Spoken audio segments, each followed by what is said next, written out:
Mummy हैं?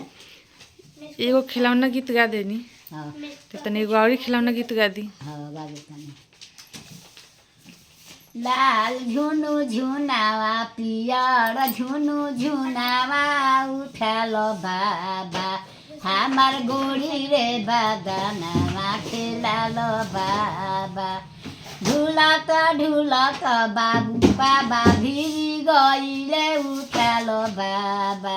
हमार गोरी रे बदनवा खेलालो बाबा हमार गोरी रे बदनवा खेलालो बाबा लाल झुनु झुनावा पियर झुनु झुनावा उठालो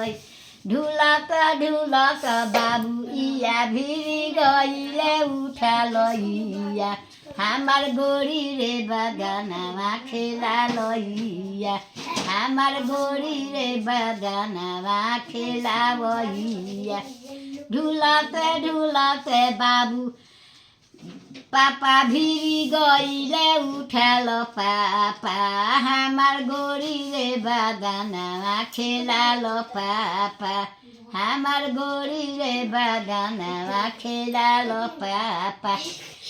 लाल झुनु झुनावा पियर झुनु झुनावा खे उठालो पापा उठालो चाचा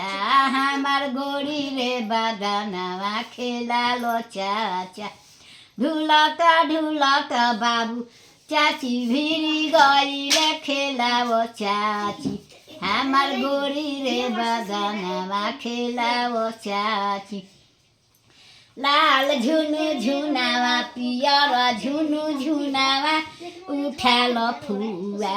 हमार गोरी रे बदनवा खेलावो फुआ ढुलक ढुलक बाबू फूफा लगे गईले उठालो फूफा हमार गोरी रे बदनवा खेलावो फूफा हमार गोरी रे बदनवा खेलालो फूफा ढुलक ढुलक बाबू बड़का बाबू लगे गईले उठालो पापा हमार गोरी रे बदनवा खेलालो पापा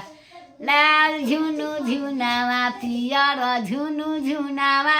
उठालो मामी हमार गोरी रे बदनवा खेलालो मामी।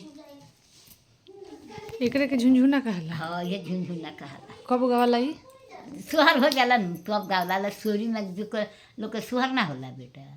वही गावला और हम ना जे अभी और याद बरुआ अभी याद पोर जाइए ना दिमाग नहीं के उतना सुनी ना तो जितना याद बनू उतना लोग देखे नहीं नू कापी पर लिख लिख के रखेला रउआ बिना कापी पर के जबरे सोई हम तो जनानी गइबा बेटा हैं